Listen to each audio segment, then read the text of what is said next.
ভুল চিকিৎসায় পঞ্চম শ্রেণীতে পড়াকালে চিরতরে দৃষ্টিশক্তি হারিয়েছিলেন। তবুও অদম্য ইচ্ছাশক্তির জোরে উচ্চশিক্ষিত হয়েছিলেন ইংরেজি সাহিত্যে। নিজের পৃথিবী অন্ধকার হলেও মানুষকে আলোকিত করতে সিদ্ধান্ত নিয়েছিলেন শিক্ষকতাকে পেশা হিসাবে বেছে নেওয়ার। দৃষ্টিহীনতাকে জয় করে দীর্ঘ ১৬ বছর ধরে শিক্ষার আলো ছড়িয়ে যাচ্ছেন অদম্য এই মানুষ। অনার্স এবং মাস্টার্স কমপ্লিট করি ইংরেজি সাহিত্যে। তারপর আমার যেটা ছিল যে শিক্ষকতা পেশায় আসা, কারণ এই পেশায় আসলে আমার জন্য কিছুটা সুবিধাও হবে, পাশাপাশি এই সমাজকে, এই রাষ্ট্রকে কিছু দেওয়ার জন্য এই শিক্ষকতা পেশাটাকে আমি মনে করি যে সবচেয়ে বেশি উপযোগী। এস এম সোহেল ছোটবেলায় বসন্ত রোগে আক্রান্ত হয়ে ভুল চিকিৎসার কারণে চোখের দৃষ্টিশক্তি চিরতরে হারিয়ে ফেলেছিলেন। কিন্তু জীবনের এই চরম আঘাত তাকে থামিয়ে দিতে পারেনি, বরং লড়াই করে এগিয়ে যাওয়ার জেদ বাড়িয়ে দিয়েছিল। চোখের আলো হারিয়ে তিনি অন্ধকারে একাই চলা শিখে গিয়েছিলেন, তবে মানুষের সহায়তাও কম পাননি। বিশেষ করে যে সমস্ত জায়গাগুলোতে আমার চলাফেরা হয়, এটা ছাত্র জীবনে যখন আমি বিশ্ববিদ্যালয়ে পড়তাম, আমার হলের ভেতরে যেমন আমি একা একাই চলাফেরা করতাম, ক্লাসে যখন একা একা যাইতাম, ঠিক এখন কর্মজীবনেও আমার কর্মস্থলে আমি একা একাই ক্লাসরুমে যাই, একা একাই ক্লাসরুম থেকে অফিস কক্ষে আসি। হ্যাঁ, কেউ যে সহযোগিতা করে না তা না, এখানে সহযোগিতা অনেকেই করে, যার সামনেই পড়ে যাই, সহকর্মী হোক, স্কুলে যারা এমএলএসএস আছে তারাও সহযোগিতা করে। সব ধরনের প্রতিবন্ধকতাকে পেছনে ফেলে তিনি ঢাকা বিশ্ববিদ্যালয় থেকে তার শিক্ষাজীবন শেষ করেন।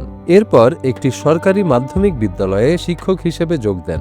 আজ দীর্ঘ ১.৫ দশকেরও বেশি সময় ধরে তিনি অত্যন্ত সফলভাবে শিক্ষকতা করে আসছেন। আমি তো বাসায় আমার যেমন সমস্ত অ্যাক্টিভিটি তো আমি নিজেই করি, এখানে তার কোনো অসুবিধা নাই। কিন্তু যেহেতু আমাদের দেশে ফুটপাতগুলো যথাযথভাবে তৈরি না, সেজন্য আমি হেঁটে আসতে পারছি না। কিন্তু আমি যদি এখানে ফুটপাতগুলো সঠিক থাকতো বা ঠিকভাবে করা থাকতো, তাহলে হয়তো আমার বাসা থেকে স্কুলের দূরত্ব মাত্র ২ মিনিটের ওয়াকিং ডিস্টেন্স, সেখানে আমি হেঁটে হেঁটে আসতে পারতাম। নিজ চোখে দেখতে না পেলেও নিজের প্রজ্ঞা আর ভালোবাসার আলো দিয়ে তিনি প্রতিনিয়ত শিক্ষার্থীদের আলোকিত করছেন। শিক্ষার্থীরাও তাকে শুধু শিক্ষক হিসেবে নয়, একজন অভিভাবক এবং অনুপ্রেরণার উৎস হিসেবে আপন করে নিয়েছে। তিনি ১৯৭৯ সালে জন্মগ্রহণ করেন। শহরের নিউ মোরাইল এলাকার মিজানুল হকের ১ মেয়ে ও ৩ ছেলের মধ্যে সোহেল দ্বিতীয়। পঞ্চম শ্রেণীতে পড়ার সময় তিনি বসন্ত রোগে আক্রান্ত হন। পরবর্তীতে ২ চোখের সমস্যা দেখা দিলে এক চক্ষু চিকিৎসকের ভুল চিকিৎসায় সোহেল তার ২ চোখের দৃষ্টিশক্তি আজীবনের জন্য হারান। আমার বসন্ত রোগ হয়, যেটাকে আমরা পক্স বলি। এই বসন্ত রোগ হওয়ার পরে চোখে কিছুটা জটিলতা দেখা দেয়।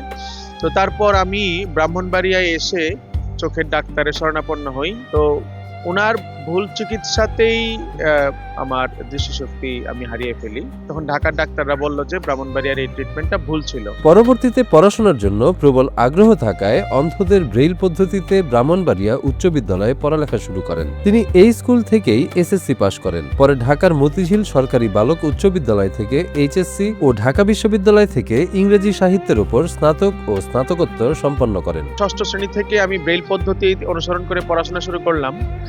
তারপর থেকেই আমার আসলে স্বপ্ন ছিল যে আমি ইংলিশে অনার্স মাস্টার্স করব, কিন্তু আল্লাহ পাকের মেহেরবানিতে যেভাবেই হোক আমার সেই স্বপ্ন পূরণ হয়। পড়াশোনা করলাম, তখনও বেশ কিছু সমস্যা ছিল, যেমন আমাদের পড়াশোনার যে বই পুস্তকগুলো সেগুলো ব্রেইলে পাওয়া যেত না, তখনও আমাদেরকে বেশ কষ্ট করেই পড়াশোনা করতে হইতো। সরকারি মাধ্যমিক বিদ্যালয়ের সহকারী শিক্ষক নিয়োগ পরীক্ষায় উত্তীর্ণ হয়ে ২০০৯ সালের ২৪ ফেব্রুয়ারি সিলেটের জকিগঞ্জ সরকারি বালক উচ্চ বিদ্যালয়ে সহকারী শিক্ষক হিসেবে যোগদান করেন। বর্তমানে তিনি ব্রাহ্মণবাড়িয়া জেলা শহরের সাবেরা সোবহান সরকারি বালিকা উচ্চ বিদ্যালয়ের ইংরেজি বিষয়ের শিক্ষক হিসেবে কর্মরত আছেন। আমি সরকারি চাকরিতে যোগদান করি। আমার প্রথম কর্মস্থল ছিল সিলেট জেলার জকিগঞ্জ উপজেলার জকিগঞ্জ সরকারি বালক উচ্চ বিদ্যালয়। তারপর ব্রাহ্মণবাড়িয়া অন্নদা সরকারি উচ্চ বিদ্যালয়ে চাকরি করি।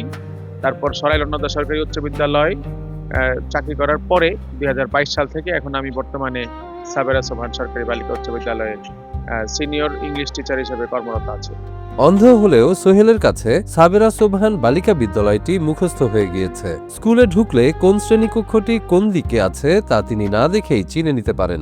যদিও আমাদের দেশের কোনো কর্মস্থল দৃষ্টি প্রতিবন্ধীদের সুযোগ সুবিধার কথা ভেবে গড়ে তোলা হয় না। আমাদের দেশের তো কোনো জায়গাতেই ঠিক ওইভাবে প্রতিবন্ধিতা সম্পন্ন যাদের যে সকল মানুষ, তাদের জন্য তো কর্মস্থলগুলো ওইভাবে তৈরি না। এটা শুধু যে আমার বেলায় না তা না, যেভাবে উন্নত বিশ্বে আছে বা ভারতে আছে সেইভাবে আমরা এখনো আমাদের দেশে সেই ইনফ্রাস্ট্রাকচারটা তৈরি করতে পারি নাই। তো এটা একটা সমস্যা আছে যে বিদ্যালয়ে বা আমার কর্মস্থলে ফ্রি মুভমেন্টে অনেক সময় বিভিন্ন ধরনের সমস্যা হয়। শ্রেণীকক্ষে শিক্ষার্থীরা সোহেল স্যারের ক্লাস উপভোগ করেন। তিনি প্রত্যেক শ্রেণীর সব শিক্ষার্থীর নাম জানেন, তাদের কণ্ঠস্বর শুনেই তাদের চিনতে পারেন। পুরো শ্রেণীতে যত শিক্ষার্থী আছে তাদেরকে আমি আমার নিজের মতো করে আপন করে নিই। প্রত্যেক শিক্ষার্থীর নাম ধরে ধরে আমি ডাকতে পারি, এবং আমি বোর্ডে আমি নিজে হয়তো লিখি না, বাট আমি স্টুডেন্টদেরকে অংশগ্রহণ করাই। ফলে যেটা হয় যে আমার ক্লাসগুলোকে আমি মনে করি যে আরো বেশি অংশগ্রহণমূলক হয়। শ্রেণীকক্ষের 4 দেয়ালের ভেতর এস.এম. সোহেল স্যার যখন প্রবেশ করেন, তখন শিক্ষার্থীদের কাছে তিনি আর কেবল একজন শিক্ষক থাকেন না, হয়ে ওঠেন এক পরম শ্রদ্ধা ভালোবাসার নাম। তবে শিক্ষাদানের ক্ষেত্রে ব্রেইল বই না থাকায় তার কিছু জটিলতা পার করতে হয়। একজন শিক্ষকের হাতে একটা ব্রেইল বই থাকতে হবে, কারণ এই বইটা তার কাছে একটা হাতিয়ার। এই ব্রেইল বইয়ের সংকট থাকলেও আমরা যেটা করি সেটা হলো যে আমরা সফট কপি নিয়ে ইন্টারনেট থেকে আমরা প্রস্তুতি নিয়ে আমি আমাদের নিয়মিত ক্লাসের কার্যক্রমগুলোকে আমি সেই গুলো চালাইয়া যাচ্ছি।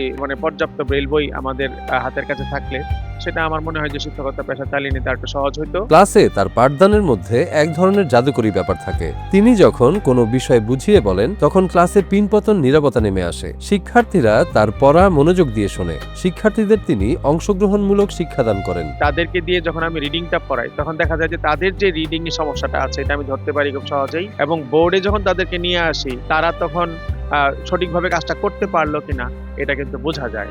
শিক্ষার্থীদেরকে অংশগ্রহণমূলক করানোর জন্য যত রকমের অ্যাক্টিভিটি আছে সেগুলো কিন্তু আমি করে থাকি।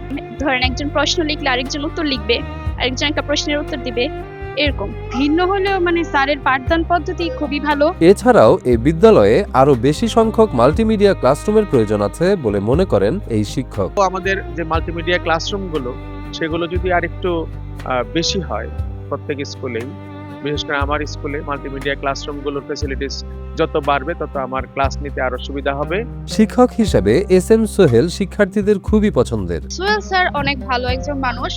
তিনি আমাদের ইংরেজি ক্লাস নেন এবং তিনি তার প্রতিবন্ধকতার মধ্য দিয়ে আমাদের অনেক ভালো ক্লাস করান। তিনি ক্লাসে রেগুলার আসেন এবং পাংচুয়ালও। তিনি আমাদেরকে যেভাবে বুঝতে আমাদের সহজ হবে স্যার ওইভাবে আমাদের বুঝায়। সাধারণ টিচারদের থেকে আমি বলবো অসাধারণ একটা ব্যাপার আছে তার মধ্যে, কারণ উনি যখন ইংরেজি খুবই কঠিন একটা সাবজেক্ট মনে হয় স্টুডেন্টদের কাছে, তবে উনি যখন আমাদেরকে পড়ান তখন বিষয়টা খুবই সহজ হয়ে যায়। শিক্ষক সহকর্মীদের প্রিয় মানুষ এস.এম. সোহেল। সবার ভালোবাসা আর আন্তরিক সহযোগিতা তার এই দীর্ঘ শিক্ষকতা জীবনের পথ চলাকে কিছুটা স্বস্তিদায়ক করেছে। বিদ্যালয়ের শিক্ষক শিক্ষিকারা তাকে শুধুমাত্র সহকর্মী হিসেবে না, বরং তার এই অদম্য লড়াইকে গভীর শ্রদ্ধার চোখে দেখেন। আর সহকর্মীদের এই সহযোগিতাপূর্ণ মানসিকতা সোহেল স্যারকে আরো দ্বিগুণ উৎসাহে তার শিক্ষকতার মহৎ দায়িত্ব পালন করতে প্রেরণা যোগায়।